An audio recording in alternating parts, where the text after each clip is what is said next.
So in the last section, you noticed that our random action returns ActionResult. This ActionResult is the base class for all action results in ASP.NET MVC.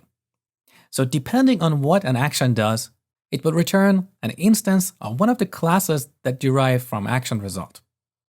In our random action, we're calling this view method here, which is just a helper method inherited from the base controller class.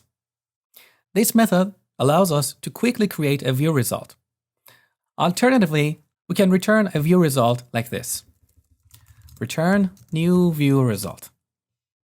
You can see that it's easier to just call the view method, and this approach is way more common amongst ASP.NET MVC developers. Now you might be asking, why is the return type of this method ActionResult, even though we're actually returning a view result? Well, in case of this action, we could simply set the return type to view result.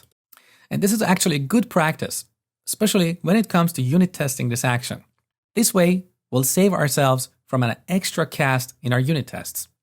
We'll look at unit testing in the second part of this course.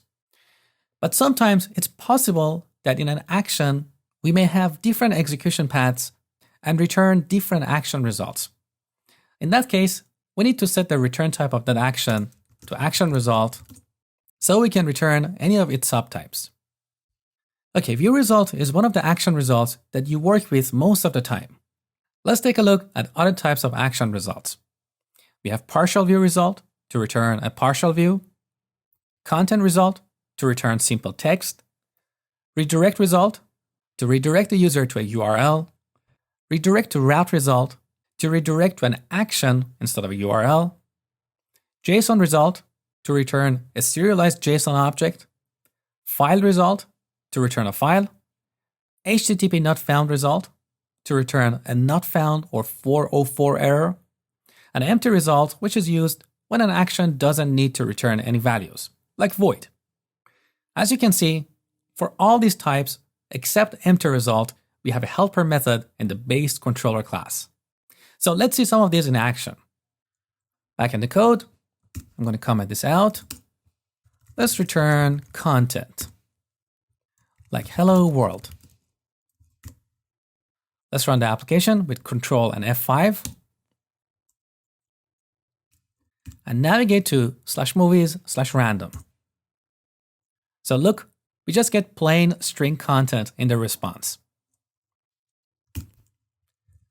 Another example, let's return HTTP not found.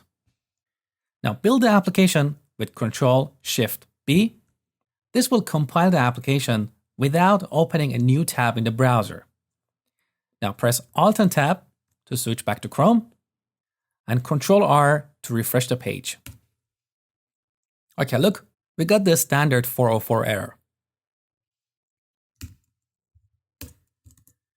Now for empty result, we don't have a helper method. So if you want to create an action that doesn't return anything, you need to return an instance of empty result like this. Return new empty result. Control-Shift-B to build. Alt and Tab. Control-R. Okay, look, there's nothing in the response. And the last example. Return redirect to action. Here we specify the name of the action and then the controller. Now sometimes, as we are redirecting the user from one page to another, we need to pass arguments to the target action. To pass arguments, we use an anonymous object as the third argument to this method. So, new anonymous object, let's say page is 1, and sort by is name. Build, back to Chrome, refresh. Okay, look, we got redirected to the home page.